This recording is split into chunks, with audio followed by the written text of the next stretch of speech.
Buenas tardes a todos. Buenas tardes a todos y muchas gracias por atender una vez más este webinar que organiza la Cátedra de la Fundación WAES junto con la Universidad Politécnica de Valencia. El título de este webinar es Aclarando incógnitas sobre la COVID-19 y hemos escogido este título porque a finales de verano aproximadamente enviamos una encuesta a las distintas asociaciones de pacientes que trabajan o que estamos colaborando con ellos, alrededor de un centenar de asociaciones, preguntándoles cómo habían sido esos meses de contagio, la desaceleración del proceso y luego cómo creían ellos también que podíamos volver a reiniciar las actividades que tenemos conjuntamente y que hacemos conjuntamente desde hace ya varios años.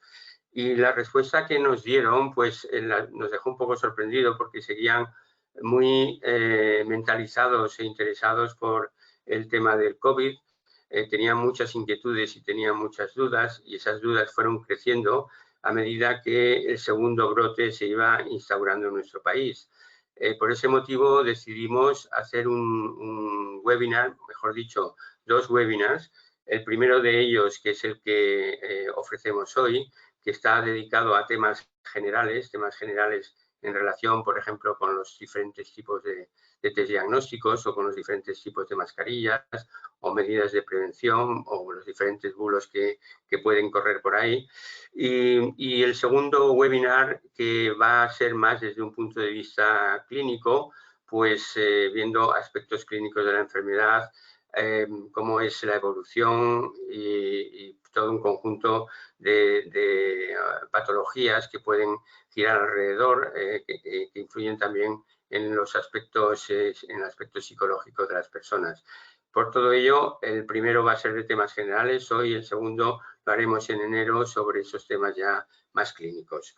Debo decir que no es un webinar en el que vamos a dar ni conferencias ni charlas, vamos a tratar de contestar exclusivamente las preguntas que se nos vayan haciendo y para ello podéis empezar a escribir ya y podéis empezar a escribir ya en el apartado de preguntas que tenéis en la plataforma y esas preguntas van a ir directamente a mí y yo las iré trasladando a quien considere de las personas que están junto conmigo para participar en este webinar. Sin más, voy a ir presentando, o mejor dicho, introduciéndolos y aprovecho para deciros eso, que empecéis ya a escribir las preguntas correspondientes. Bueno, conmigo está el profesor César Nombela, que es el expresidente de la Fundación WAES hasta hace 3 meses, en el que yo ocupé su cargo. Y él es catedrático de microbiología y le cedo la palabra para que se introduzca él mismo. Buenas tardes, soy César Nombela, soy microbiólogo desde hace muchos años, he sido profesor catedrático de microbiología durante mucho tiempo y la verdad es que esta pandemia que estamos viviendo, pues lo que más puede llamar la atención a una persona con mi experiencia es primero que los coronavirus como posibles virus patógenos emergentes están en una lista que la OMS viene formulando y actualizando desde el año 2015. Es decir, no tiene por qué sorprender que emerja. Lo que pasa es que las características de este virus, al que se ha denominado SARS-CoV-2, que causa la enfermedad denominada COVID-19, pues son especiales en cuanto a su capacidad de transmisión y a su capacidad de producir enfermedad. El virus es altamente contagioso, los afectados incluso en etapas asintomáticas contagian, eso es el factor fundamental para la enorme y rápida difusión que ha tenido prácticamente a todo el mundo y luego pues tiene unas características de que una gran proporción de los afectados son asintomáticos. Otros muchos padecen la enfermedad de una forma benigna, pero los casos en que aparecen de forma grave puede llegar a ser mortal y de ahí las cifras que ahora tanto nos afligen y tanto nos preocupan en el mundo. Muy bien, muchas gracias, César.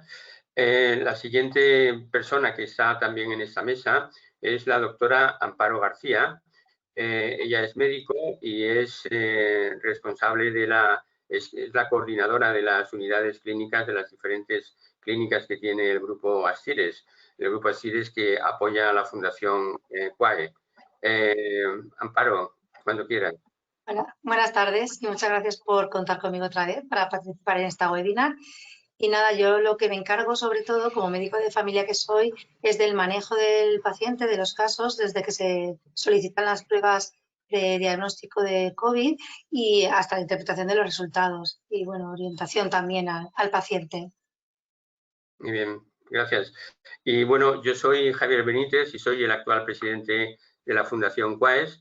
Soy genetista y realmente a mí me interesa todo lo referido a esta pandemia, pero sobre todo, especialmente, me ha llamado mucho la atención la rapidez del contagio que se va a producir, como se produce.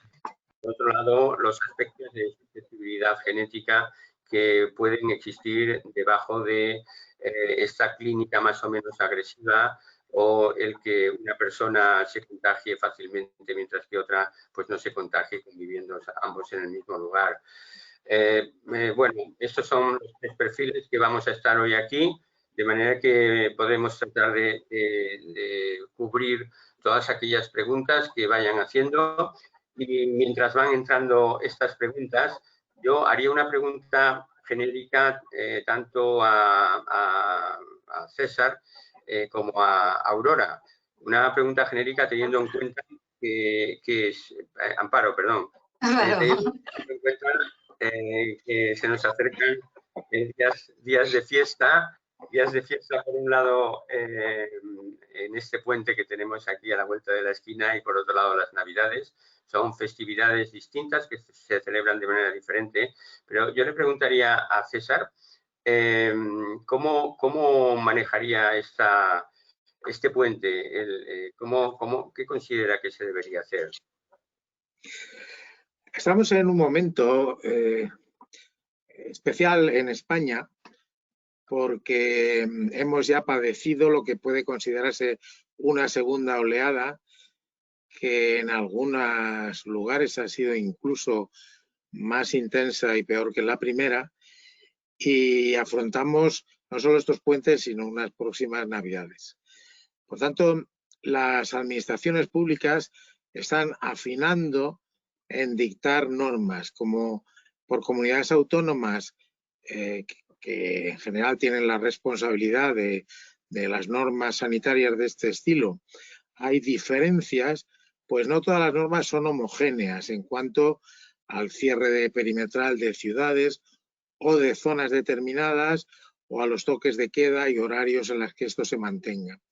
Por tanto, tenemos que afrontar estos puentes con una mentalidad que yo creo que es la aplicable ya desde este momento, y es la responsabilidad personal de cada cual. Es decir, yo creo que todo el mundo debe ser consciente de las exigencias para no contagiarse y además no contagiar. Las exigencias son protección respiratoria, distancia de seguridad y sobre todo, planificar cada cual sus actividades. Si yo salgo al monte yo solo, pues es obvio que me puedo quitar la mascarilla y no va a pasar nada porque es un espacio abierto y no hay nadie. Pero si voy a un acto en donde se supone, desde luego, que se exige una limitación de aforo, pero que a pesar de todo no están garantizadas las cosas, pues debo considerar mi situación, el riesgo que yo puedo tener como persona. No es lo mismo una persona que tiene unas patologías y una edad determinada que otras que no las tienen, aparte de las circunstancias de ese sitio, si es un interior, etcétera, la ventilación. Por lo tanto, yo creo que este conocimiento personal ya tiene que ser muy intenso. ¿Qué significa la mascarilla? ¿Qué significan las medidas higiénicas de limpieza de manos, utilización de jabones, detergentes y antisépticos? ¿Y qué es lo que uno puede hacer aparte de las indicaciones que dan las autoridades, que lógicamente no podemos quebrantar? Si las autoridades dicen que en este lugar o las autoridades y tal como se ha planificado, por ejemplo, ese espacio que en este lugar no pueden entrar en el ascensor más de 2 personas, siendo uno grande y solo una si es pequeño, pues eso hay que respetarlo. Por eso yo creo que, aparte de que sigamos instrucciones, tenemos que ser conscientes cada cual del peligro. Y ahora que se dice que ya que está cerca la vacuna, pues tenemos que afrontar precisamente redoblando las precauciones, porque nos queda todavía un poco tiempo en cuanto a la protección individual y a la observación de las normas y las circunstancias en las cuales nos movemos y en las cuales desarrollamos nuestra actividad. Gracias. Amparo, con respecto a las Navidades, ¿qué medidas crees que serían las más adecuadas? Pues como ha dicho el profesor César, importantísimo la responsabilidad de cada uno, cumplir las normas, eso es lo primordial. Y sí que es verdad que luego hay gente que está planificando antes de ir a esa reunión familiar el realizarse alguna prueba que a lo mejor les dé más tranquilidad, poder descartar que no tengan en ese momento la infección a la hora de reunirse con más gente que pueda ser vulnerable. Pero primordial las medidas de protección y de prevención, desde luego. Bien, aprovechando que has hablado de las pruebas, y aunque supongo que saldrán en el turno en las preguntas de los participantes, ¿qué tipo de test sería el más adecuado hacerse de cara a estas cenas navideñas, comidas navideñas, etcétera? Pues a ver, yo pienso que de realizarse algo en paciente que lo normal es que no tengan síntomas, que sean asintomáticos, porque si no, no irían a la cena, supongo yo, sería la realización de la PCR. La PCR tiene altísima sensibilidad tanto en el paciente con síntomas como en el paciente asintomático, y es lo que descartaría, si está la prueba bien hecha, está todo correcto, que no tiene el paciente la infección en ese momento. Luego no sirve para posteriores días, que puede volver a contagiarse. El test de antígeno también detecta el virus, pero es verdad que es muy sensible en el paciente que tiene alta carga viral, sobre todo en los primeros 5 días de evolución de síntomas, con lo cual tiene más falsos negativos. Yo ante una reunión familiar no me haría un test de antígeno. Si no tengo síntomas podría dar negativo y no tengo esa seguridad que me daría a lo mejor una PCR. La prueba de anticuerpos, desde luego, no. ¿Crees entonces conveniente que el hacerse una prueba de PCR en estas reuniones que se van a tener bien con familias, bien con amigos? Porque a veces nos despistamos cuando estamos en familia y nos quitamos mascarillas y nos acercamos y, en fin, de todo, ¿no? Da más seguridad, porque sería como cuando un paciente entra en quirófano realmente, que te aseguras que el paciente cuando entra en quirófano no tenga la infección, pues esto sería prácticamente lo mismo. O cuando te vas de viaje y te exigen esa PCR, sí que daría esa seguridad. De momento no se exige dicha prueba, claro está, pero sí que nos daría esa tranquilidad, desde luego. Bien, gracias. Yo creo que esta se la vamos a pasar a César, esta pregunta. ¿Cuánto tiempo se supone que hay un nivel de anticuerpos detectable? ¿Y por qué se analizan linfocitos T de memoria y no los B de memoria, que son los productores de anticuerpos? Perdón, esta última parte no la he oído bien. ¿Por qué se analiza? ¿Por qué se analizan linfocitos T de memoria y no los B de memoria, que son los productores de anticuerpos?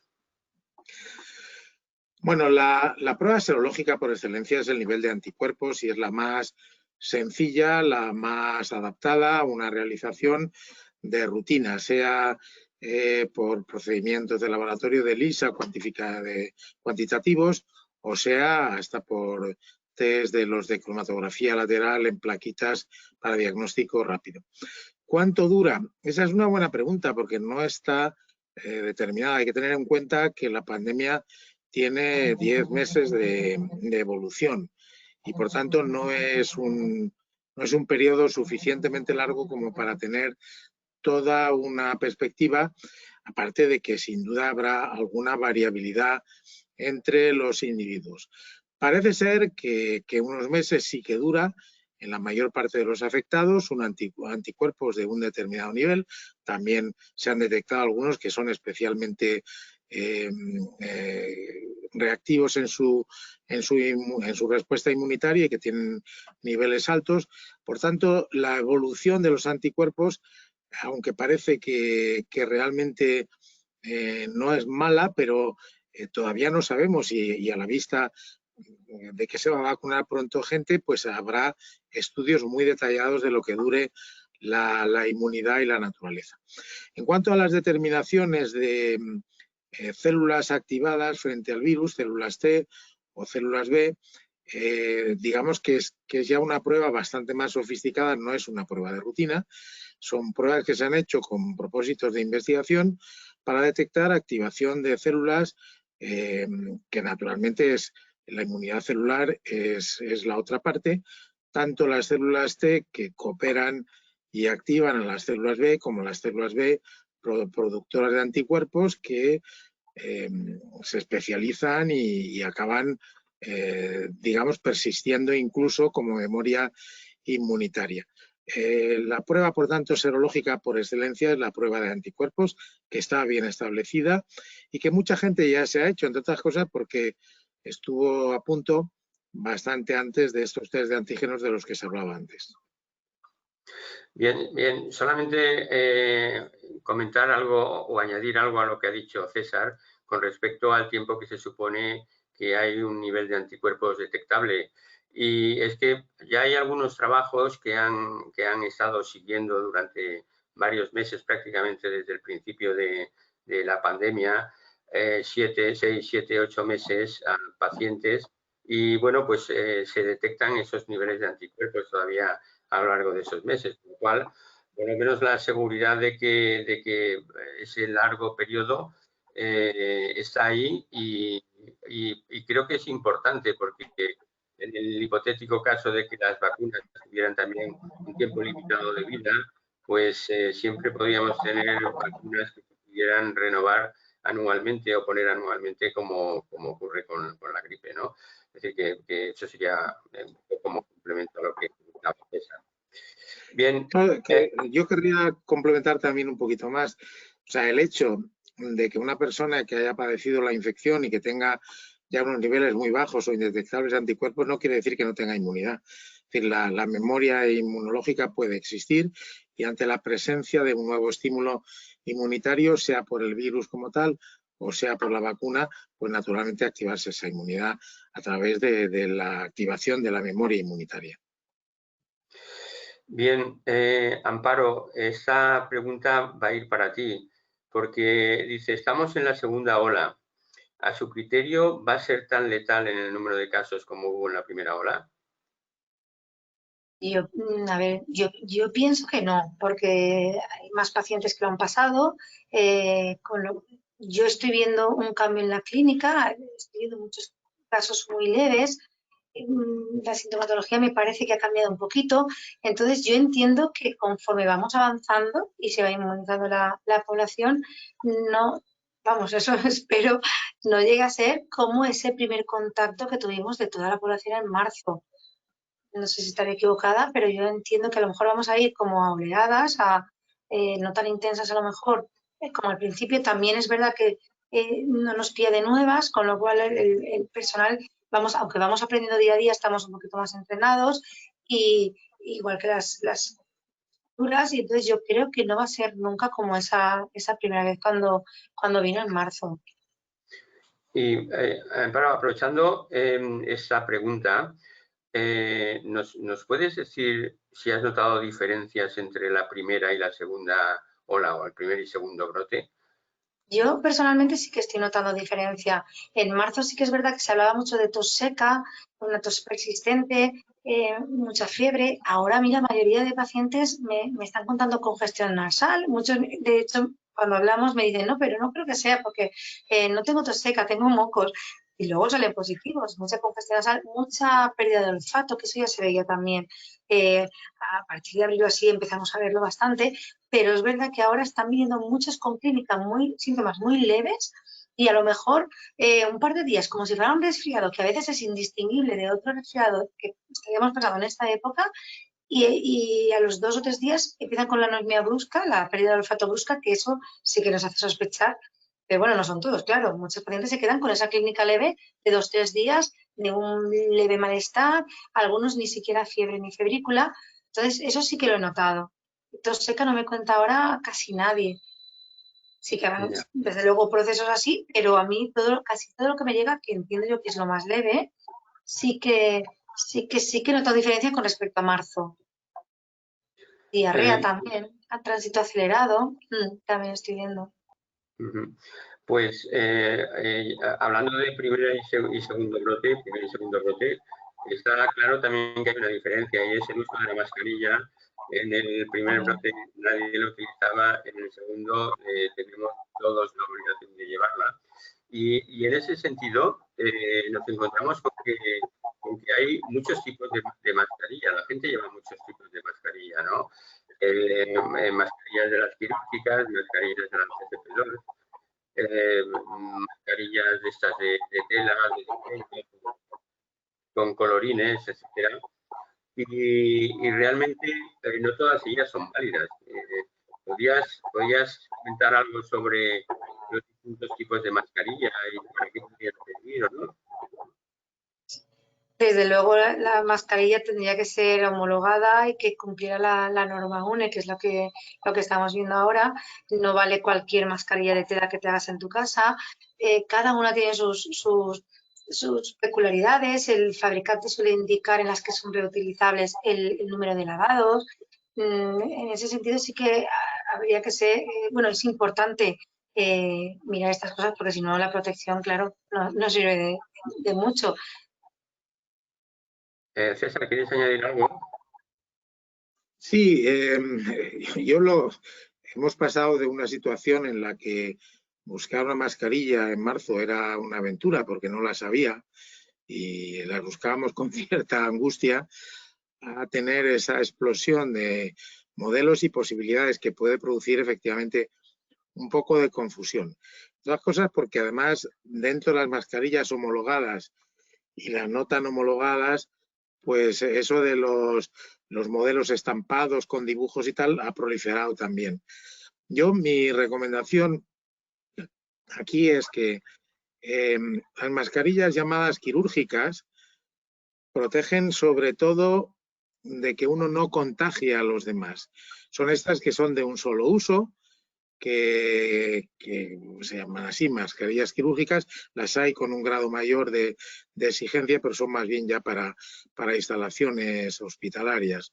Esas mascarillas quirúrgicas que mucha gente lleva, que tener en cuenta que son de un solo uso y que protegen fundamentalmente de que uno no contagie. Ahora, las mascarillas que estamos más acostumbrados a ver en casi todo el mundo son las que llaman EPI, elementos de protección individual, y son esas que están catalogadas como FFP2, también hay FFP1 que apenas se ven y FFP3 que serían demasiado exigentes. Como ha dicho Amparo, fundamental que el fabricante muestre la homologación. Hasta hace poco había algunas homologadas en China. Ahora las que vengan de otros países o de fuera de la Unión Europea tienen que tener también su homologación Comunidad Europea. Son de una tela que permite pues utilizarlo varias veces, pero con un límite de horas. Realmente en algunos casos dicen 10, en algunos casos dicen 12, en algunos casos dicen 8. Luego pueden ser de los colores que queramos y de los dibujos que queramos, pero son esas mascarillas que lleven la homologación con la norma UNE propia. Eso hay que tenerlo muy en cuenta. Y luego están las mascarillas reutilizables, que son las de tela. Como hay gente que se ha dedicado a prepararse las suyas, pues claro, esas no están homologadas. Normalmente las que son así de preparación propia, pues suelen llevar más de por lo menos 2 o 3 capas de tela.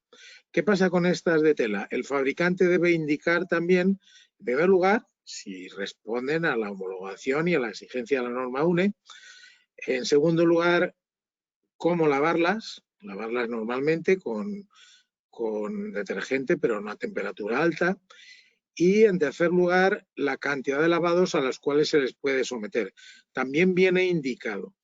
Por eso creo que la recomendación general es adquirir mascarillas que estén clara su homologación y, en segundo lugar, seguir las instrucciones que traen. El número de horas que se pueden utilizar, las que sean reutilizables, las quirúrgicas son de un solo uso, hay que tenerlo en cuenta, y las de tela que pueden lavarse muchas veces, pues también buscar esa indicación. Y luego, eso sí, vamos a encontrar todo tipo de colores, dibujos y demás. Y yo, en mi propia experiencia, pues también veo una cosa que no está normalmente recogida y que puede ser importante. Y es que el tamaño de las cintas que nos permiten adherirla a la oreja o algo que lo sujete por detrás, pues varían. Y en algunos casos, los que podemos tener la cara un poco más grande, pues vamos muy incómodos con algunas mascarillas. El tener en cuenta ese tamaño a la hora de adquirirla es importante. Por eso, cuando encontramos alguna que nos va bien, quizá debemos concentrarnos en ese tipo. Bien, tamaño pues, también que cubra nariz y mentón. Eso sí, claro. Los granos se les van cayendo y también eso se tiene que mirar, que acople bien, claro, y que cubra toda la zona. pues resumiendo un poquito, entonces, las mascarillas quirúrgicas son adecuadas, puesto que van a proteger de que a las personas que tenemos enfrente de que no les pasemos el virus, por un lado. Por otro lado, son de un solo uso y su duración pues no debe exceder más de 2 horas en principio. Las mascarillas, las FP2, serían las ideales para estar con ellas, puesto que son de un uso más prolongado. Creo que su duración es hasta 48 horas, me parece que son las que están... No, perdón, Javier, no tanto. Las FFP2 vienen indicados duraciones uso durante 10, 12 horas máximo. Lo que sucede es que puede uno ponerla, quitarla y volvérsela a poner y utilizarla. Por eso se puede decir que son reutilizables, pero no son lavables, claro, ni desinfectables. No estoy diciendo que sean lavables, estoy diciendo que son las más adecuadas por la cantidad de tiempo que se pueden utilizar. A mí personalmente me parecería excesivo. Me vendieron en la farmacia en las FP2 con un uso de 48 horas, entonces por eso he dicho lo de las 48 horas. No las había visto, pero puede ser. Y entonces esas son muy interesantes porque protegen por un lado a las personas que tenemos enfrente, pero también nos protegen de los posibles virus que nos pueden estar pasando. Y luego están las de tela, que dependiendo de si están homologadas por la comunidad o no, pues van a tener un uso parecido al de las FP2, pero por otro lado, si son hechas en tiendas o en casa, pues realmente prácticamente son adornos lo que representan. Eso sería un poco el conjunto de las mascarillas que tenemos hoy día, ¿no? Bien. Yo querría insistir en una cosa, Javier, que creo que es importante que se tenga en cuenta. Cuando se dice las mascarillas protegen, pues lo que está establecido es que las FFP2 protegen en un 95%. Todos son fenómenos de probabilidad. Es decir, no hay la absoluta certeza de que por llevar esa mascarilla no nos hayamos contagiado. Lo que sí sucede es que palían tanto la posible infección que también algún trabajo reciente están documentando que realmente las mascarillas son la causa de que muchos de los infectados padezcan el proceso de una forma mucho más benigna, más leve, porque el grado de infección fue reducido, fue mucho más reducido que si hubieran ido totalmente desprovistos de de cualquier elemento que impidiera la penetración del virus a través de las vías respiratorias. Pero que es un fenómeno de probabilidad y que debemos tenerlo en cuenta. Si yo, a pesar de llevar una mascarilla buena, estoy 3 horas al lado de alguien que está emitiendo virus continuamente, pues no es lo mismo que si estoy al lado de alguien que no lo hace. Sí, bueno, yo aprovecho para decir que desde la Fundación Quaes tenemos una newsletter semanal en la que se van tocando distintos aspectos de artículos de opinión de gente especializada en los temas que se tocan, y también en resúmenes de revistas científicas, de artículos científicos, y precisamente sobre todo ese tema de las mascarillas, del 90-95% que pueden proteger prácticamente en todos los casos, de la consecuencia que puede tener para la persona que se contagia con ese 5%, que va a tener una clínica un poquito más leve. Pues todo eso se puede encontrar en esta revista, en esta newsletter semanal que llevamos editando desde mayo, abril o mayo, y que se puede encontrar en la web de Fundación Quaes. Bueno, dicho esto, pasamos a preguntas. Por aquí hay alguna, Amparo, que dice si el dolor de garganta se asocia con la COVID. Hay tantas cosas que ahora se asocian con la COVID que casi todo puede ser. El dolor de garganta es uno de los síntomas que se contemplan como síntoma COVID. Dolor de garganta a secas, pues normalmente casi todo lo que veo yo es también un malestar general, aunque sea de un día. Sí, pero como poder ser, sí. Ahora ya te digo que hay muchos casos que cuando hablamos con el paciente no podemos distinguir ya que pueda ser o no pueda ser. Yo a veces les digo eso, puede ser y puede no ser. Entonces, si tiene síntomas y entra dentro de lo que podría ser, pues hay que descartarlo, claro, por todo lo que conlleva. Pero sí, el dolor de garganta sí que está contemplado como síntoma. Bien. Bueno, están entrando muchas preguntas muy diversas y intentaba hacer un agrupamiento de ellas, pero creo que va a ser un poco complicado, porque aquí, volviendo un poco al tema de las mascarillas, alguien pregunta que, teniendo en cuenta que son caras y que supone un gasto para muchas familias, dicen si es mejor llevar mascarillas de tela, por ejemplo, que no llevar nada. ¿Qué os parece? ¿Mascarillas de tela? A no llevar nada. A lo mejor es un tema de probabilidad, como había dicho el profesor César, claro. Si te protege, a lo mejor frena un poquito, pero si no te va a proteger ¿no? Lo suficiente, pues no hacemos nada. Llevar mascarilla es obligatorio en muchos sitios y, por tanto, hay que asegurarse de ello. Segundo, si uno quiere optimizar o reducir el coste al máximo, probablemente una de las de tela y homologada puede tener un coste menor que un coste determinado, pero que es parecido al de las mascarillas EPI y que, sin embargo, las puede lavar 60 veces. Eso puede ser lo más barato de todo, ¿no?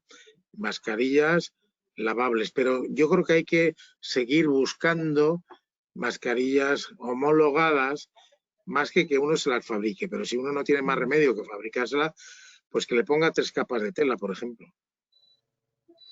Sí, porque de todas formas esas mascarillas de tela tienen digamos, los diámetros de los agujerillos por donde se respira, pues obviamente son más amplios que el tamaño de un virus, y entonces pueden entrar como si fuera una autopista. Son útiles cuando se trata de defenderse contra temas bacterianos, pero contra temas víricos son prácticamente muy inservibles, ¿no? Por así decirlo. Si se ponen 2 o 3 mascarillas de esas, pues posiblemente se alcanzará esa semiprotección de la que estábamos hablando. Bien, y luego el cuidado para ponértela, quitártela, tocarla, dejarla en la mesa, que eso tampoco lo tiene la gente muchas veces. ese cuidado de no contaminar al cogerla, no tener ese cuidado. Hay otra persona que habla de las FFP3 y del nivel de protección que contemplan. ¿Sabéis algo de esto? Prácticamente yo creo que no las encuentra uno, las FFP3, debe ser algo más especial. Si la probabilidad es el 90 al 95 en las FFP2, en las FFP3 pues puede ser por encima del 95, pero no creo que haya mayor diferencia, si bien yo creo que no son comunes ni están accesibles. Lo que sí han estado, y hay que tener cuidado con ellas, son las mascarillas que tienen válvula. Eso es lo que decía. Las que tienen válvula, esas no es seguro que uno no pueda contaminar, uno está protegido el que las lleva, pero puede infectar, por eso tampoco son adecuadas ya. Llevarlas en muchos sitios están prohibidas. Bien, vamos a cambiar un poco de tema. Hay un par de preguntas relacionadas con las vacunas. Una de ellas es, yo creo que Amparo, si nos comentas algo de esto, ¿qué opinión tienes sobre los plazos para la vacunación que se aproxima y los grupos de vacunación creados? De todas maneras, creo que no está aún del todo concreto esto, ¿no? Me parece que sí que se está debatiendo, pues primero por grupos sanitarios o cuando empecemos con la población, con los grupos de riesgo, pero me parece que no está aún cerrado el cómo se va a protocolizar todo. Si no estoy equivocada, ¿eh? No, claro que no lo está. En España no lo está, si bien sí que se ha hecho pues una segmentación por grupos de riesgo. Lo que pasa es que la vacuna, como cada día estamos viviendo noticias en general estimulantes, pero también que dejan en el aire pues algunos interrogantes, si no será demasiado prematuro, etcétera, etcétera. Hoy mismo, por ejemplo, teníamos la noticia de que en el Reino Unido pues ya como han aplicado al 100% su propio Brexit y se han desligado de las normas de la Unión Europea para esto, pues no van a esperar a que se aprueben vacunas por parte de la Agencia Europea del Medicamento, ni de la FDA, sino que tienen su propia agencia. Y su propia agencia hoy ya ha declarado aprobada una de las vacunas, la de Pfizer, y por tanto están hablando de que si se suministra, vacunarán la semana que viene. Y han hecho efectivamente pues un calendario y una programación que puede ser discutible porque se habla, por ejemplo, de, eso creo que nadie lo discute, los sanitarios con mayor riesgo tendrían prioridad, pero luego pues vacunar, por ejemplo, a la gente de edades más avanzadas y con patologías o no, yo creo que eso no está perfilado en general en los ensayos de vacunas, excepto en alguna, ¿no? Por tanto, las normas estas, la pregunta yo creo que está bien planteada, que se puede opinar, pero la opinión es que las agencias regulatorias tienen que estudiar los dosieres uno a uno, porque sin duda no vamos a una situación de una vacuna, sino de varias. Una sola no podría cubrir toda la disponibilidad en todos los lugares del mundo. Vamos a varias vacunas y en cada una de ellas se les va a exigir que indiquen claramente a quién puede ir destinada, al menos preferentemente, o si es absolutamente para todos, y qué precauciones y cosas por el estilo. Y esa programación, pues efectivamente en España han hablado que tenían también su calendario, pero no han pasado de decir los grupos de riesgo, a los cuales se daría relación. Sí, y bueno, realmente ya desde hace 2 o 3 semanas la OMS lanzó un poco esa clasificación de grupos de riesgo y más o menos todos los países europeos y demás pues vamos a ir girando. A lo mejor, dependiendo del tipo de vacuna, pues se puede priorizar más a unos que a otros, pero en líneas generales todos los países europeos vamos a coincidir en esa clasificación. Yo creo que va a ser de esa manera. Hay más subgrupos, por ejemplo, en España se habla de 18 grupos y en la OMS genéricamente se tienen 8 grupos de clasificados prioritariamente, pero todos van a entrar dentro de esos grupos o subgrupos, a lo mejor un poquitín antes o un poquitín después, pero dependiendo de las características de la vacuna. Bien, bueno, de vacunas ya, voy a leer esta que no la había leído, tema vacuna. Hay distintas marcas de empresas que van a distribuir vacunas, que hay que poner 2 dosis en alguna de ellas. ¿Qué pasaría si por equivocación te pones una primera dosis de una marca y la segunda dosis te ponen de la otra? Bueno, esa es una hipótesis que científicamente no tiene una respuesta, pero tenemos que tener en cuenta una cosa: el sistema inmunitario, pues es un sistema de reconocimiento de agentes exógenos que resultan extraños para el organismo y reaccionan produciendo células y anticuerpos, o activando células y produciendo anticuerpos frente a ese agente. La hipótesis de que se vacune con la primera dosis con una y la segunda dosis con otra. En la variedad de vacunas que vamos camino de tener, pues las hay de ácidos nucleicos, las hay de antígeno vectorizado con un virus, generalmente adenovirus, incluso las hay con virus inactivado y las va a haber también con proteína del virus de la COVID. O sea, las hay de todo tipo. Hay algún dato muy curioso que se ha revelado con los ensayos de la vacuna de AstraZeneca, que es una vacuna de virus vectorizado con adenovirus. Uno de los datos que se ha revelado es que se administra en 2 dosis y en un grupo de personas, quizá por error o por alguna circunstancia especial, en la primera administración se les inyectó solo media dosis y en la segunda la dosis entera. Bueno, pues resulta que estos que en la primera tuvieron solo media, parece que han tenido una reacción globalmente más intensa que los que tuvieron 2 dosis completas. ¿Qué quiere decir eso? Pues que efectivamente el sistema inmunitario es activable en serie.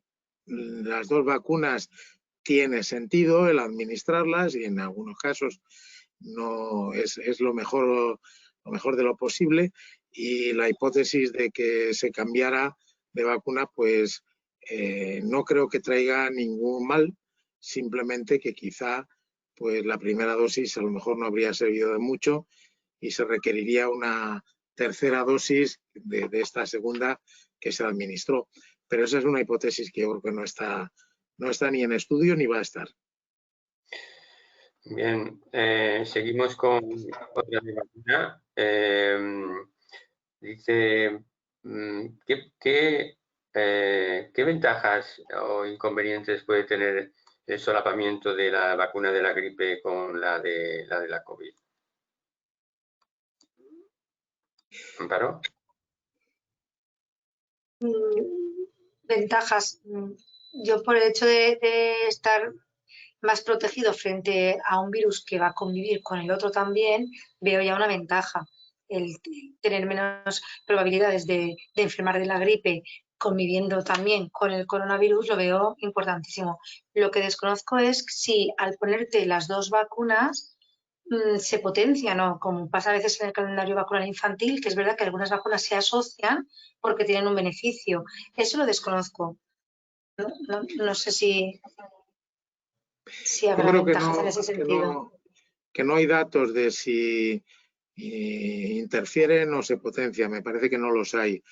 Lo más lógico sería que en todo caso se potenciaran, en todo caso, porque la inmunidad que confieren, pues se acompañe lo suficiente. Lo que sí sucede en esta ocasión es que con la protección respiratoria a la que estamos acostumbrados, la gripe está en esta estación en total retroceso. No obstante, se está recomendando que todos los grupos de riesgo que se recomienda la vacuna de gripes se vacunen. Y se está recomendando, y hasta creo que está habiendo algún poco de escasez de vacuna de la gripe, porque probablemente la demanda no solamente se ha mantenido, sino que se ha aumentado. Yo sí creo que ante la situación esta, pues lo bueno es emplear, vacunarse de las dos, dependiendo de las circunstancias de cada cual, y si está indicada la vacuna de la gripe, que está indicada especialmente para algunos grupos, pues que se la pongan. Y la de la COVID, pues cuando venga, pues yo no veo ningún problema a priori en que se solapen más o menos ambas vacunas. Me parece que no debe haber problema. Sí, bueno, yo estoy básicamente de acuerdo con vosotros. Lo único es comentar también que parece ser que este año lo que se espera de la gripe va a ser un poco más suave o mitigado que en años anteriores.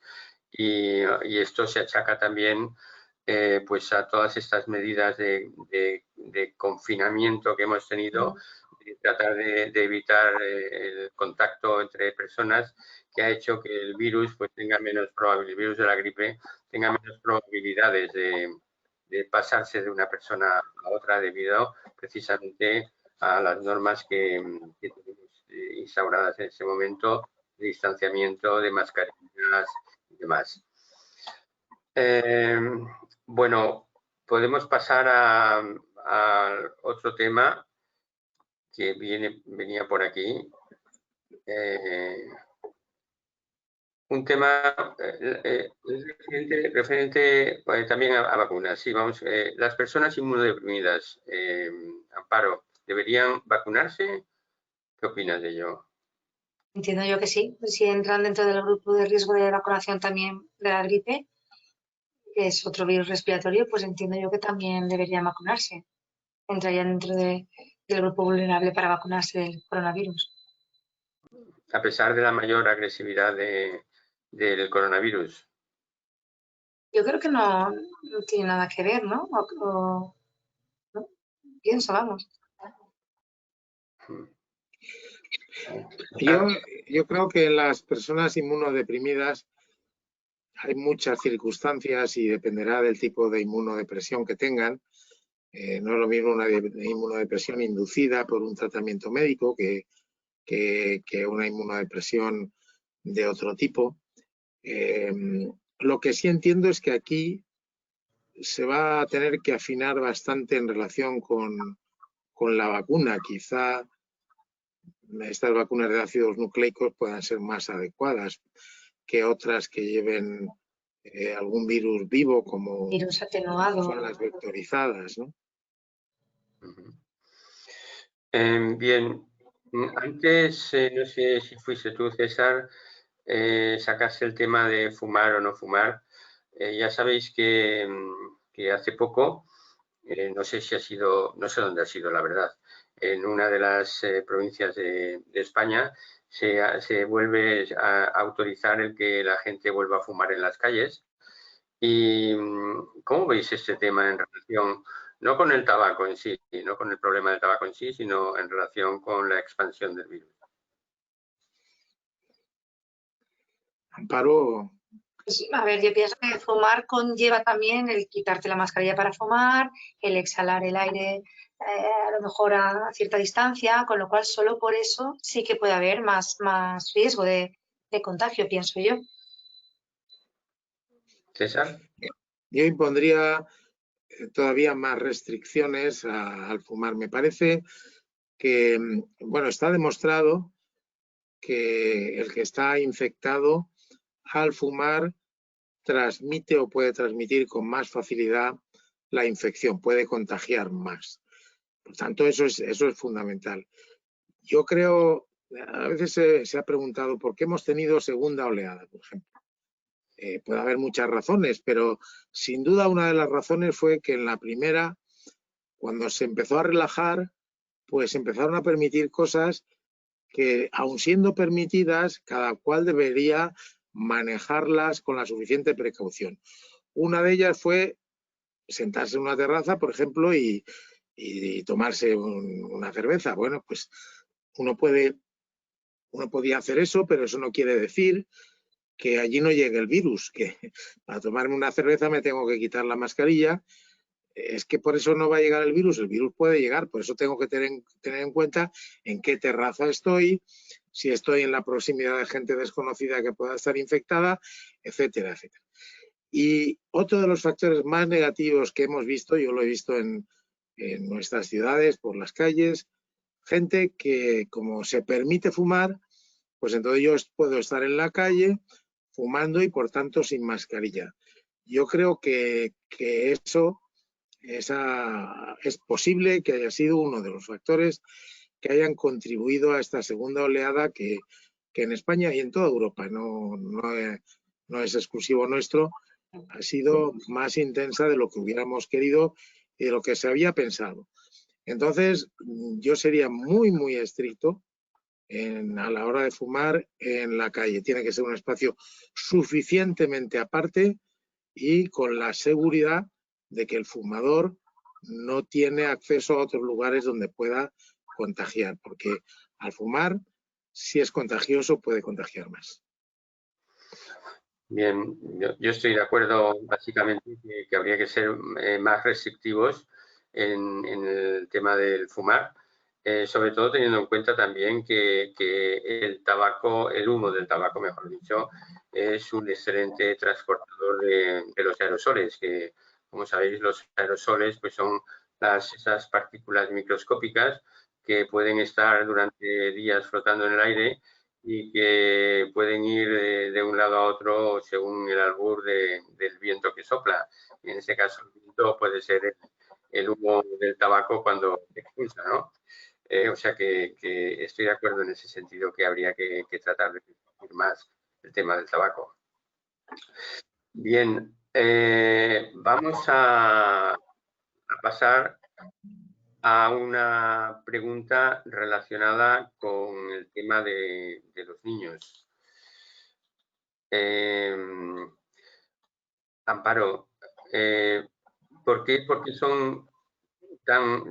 tiene una clínica tan poco severa a los niños en general, por un lado, y realmente si son grandes contagiadores o no?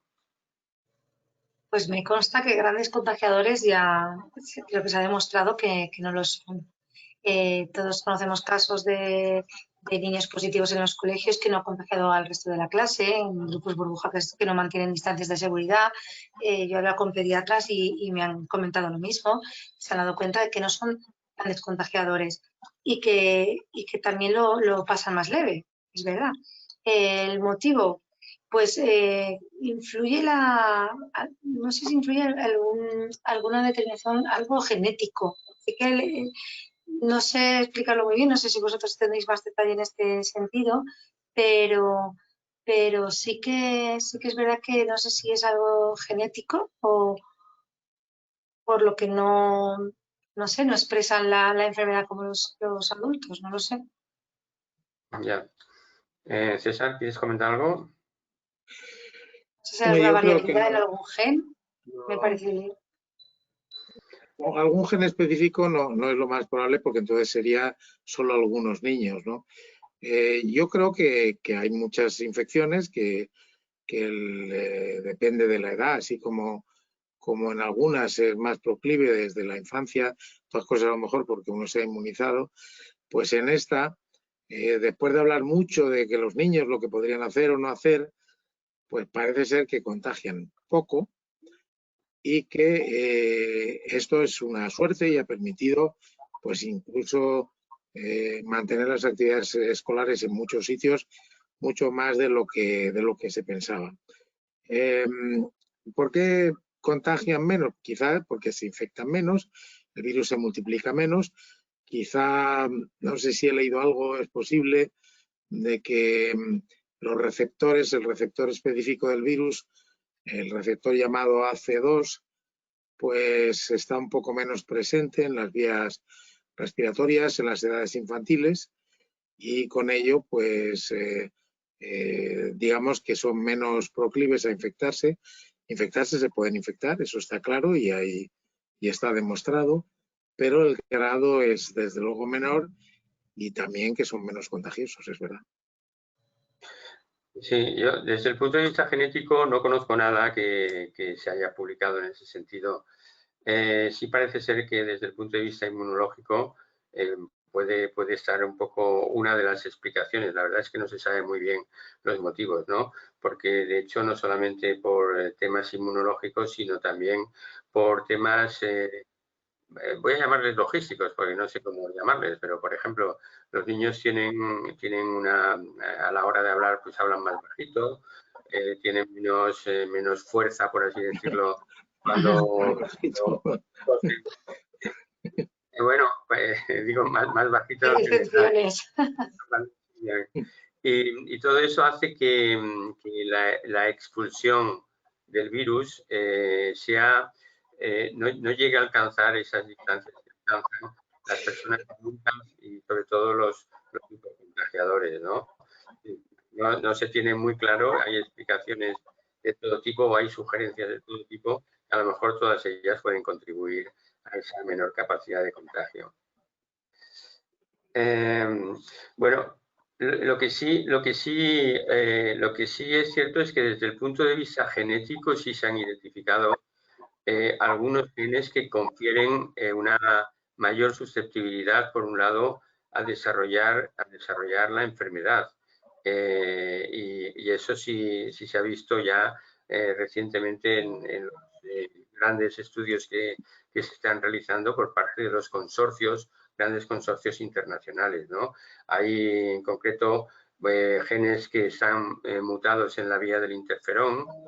Entonces el interferón no ejerce su acción, que es activar, digamos, los mecanismos de respuesta vírica. O bien también hay problemas de que se fabrican anticuerpos que van dirigidos contra el interferón, ¿no? Entonces, pues tampoco ejercen esa función que tendrían que hacer. Es interesante ver cómo algo que todos pensamos que era tan raro, que cómo es posible que personas que vivan juntas en un mismo sitio o que trabajen en un mismo sitio, unos se contagian y otros no, pues indudablemente las bases genéticas se están empezando a conocer ahora y se están empezando a conocer qué genes están interviniendo en esa mayor o menor susceptibilidad o protección de todo.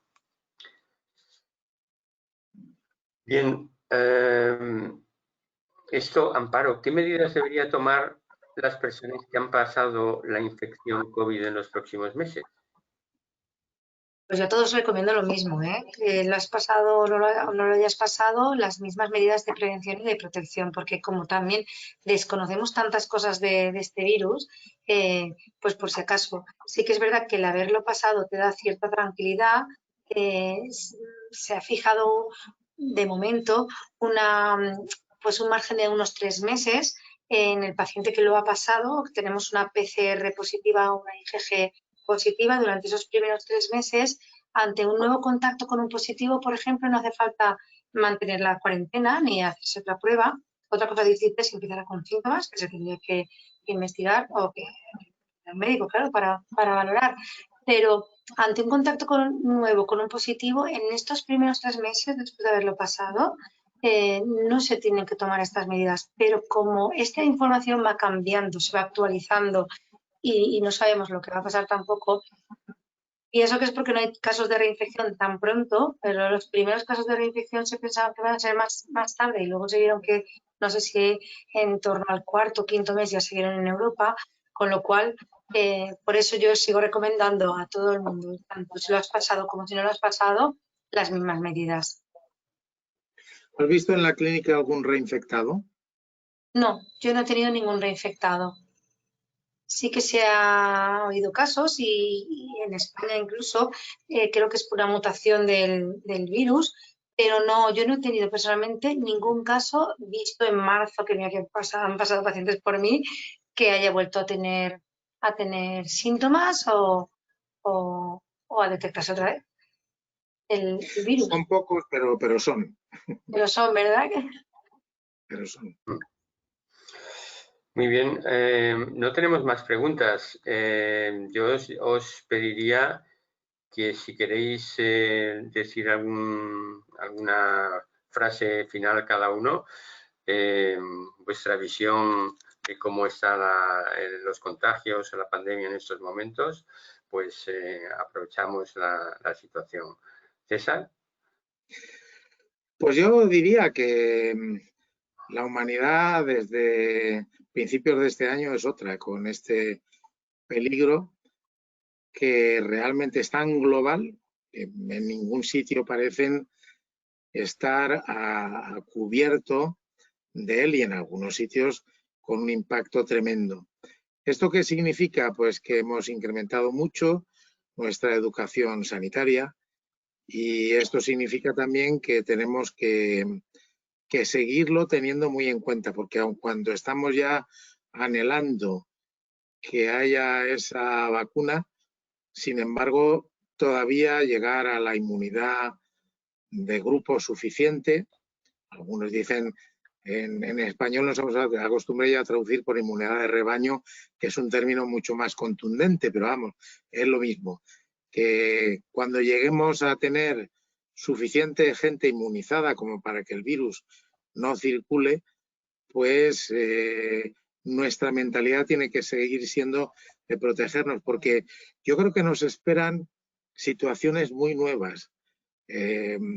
Precisamente por la protección frente a este virus, estamos descuidando o impidiendo la protección frente a otros que nos inmunizamos de manera natural. No sabemos qué va a pasar. Tenemos, por primera vez la humanidad globalmente va a tener que tener en cuenta que los microbios están ahí, que evolucionan y que realmente las situaciones nuevas se pueden dar continuamente. Por eso es muy bueno que todos sepamos mucho y esta sesión espero que haya servido para aumentar la información de los que les haya interesado. Gracias, César. Amparo. Pues yo haría hincapié sobre todo en lo que hemos dicho antes, una actitud responsable. El camino es largo, no sabemos muy bien lo que va a pasar y para mí eso es primordial. Dejarse aconsejar no sé, ordenar un poco la forma de actuación de la gente, creer en el criterio médico. Muchas veces, aunque el médico dé un alta, a lo mejor el empresario tiene dudas y pasa por encima del criterio médico y solicita más pruebas. Entonces, dejarse aconsejar por un médico y en cuanto a la determinación de la prueba que hace falta y luego la interpretación de los resultados. Porque rumores hay por todos los lados y cada uno cuenta una cosa por ahí. Muy bien, pues muchas gracias, Amparo. Pues nada. yo me despediría también diciendo que, bueno, que ahora que parece ser que estamos viendo la luz, no voy a decir del final del todo, pero sí una luz que nos está marcando el camino, que es las vacunas y su posible utilización ya a corto o medio plazo, pues que debemos ser optimistas en ese sentido, pero no debemos olvidarnos de aquellos otros continentes que desgraciadamente no tienen las posibilidades económicas para hacer frente a una vacunación masiva, como puede ser Latinoamérica, como puede ser África. Y que esto se necesita del apoyo de los países más fuertes, de alguna manera, crear un fondo común para esas vacunaciones, porque realmente si no se borra el virus de todo el mapa y de todo el mundo, esto va a ser algo crónico que tengamos siempre encima de nuestra cabeza. De manera que bueno, pues pensar en ese asunto y solidaridad total para con esos otros países. Nada más, yo también espero que haya sido de utilidad este webinar y espero que el próximo, que será dentro de un mes, que se tocarán más temas clínicos y más temas de aspectos de la repercusión a nivel psicológico, etcétera, pues que sirvan para que todos ustedes conozcan un poco más y se vayan quitando todas esas dudas que tenían cuando nos contestaron en la encuesta, que ha sido el origen de todo esto. Muchas gracias a todos ustedes, muchas gracias a los ponentes y muchas gracias a la cátedra de la Fundación Quaes por estar siempre, y más en estos momentos, pues trabajando y peleando por estos temas sanitarios. Muchas gracias. Gracias. Gracias. Adiós. Hasta luego.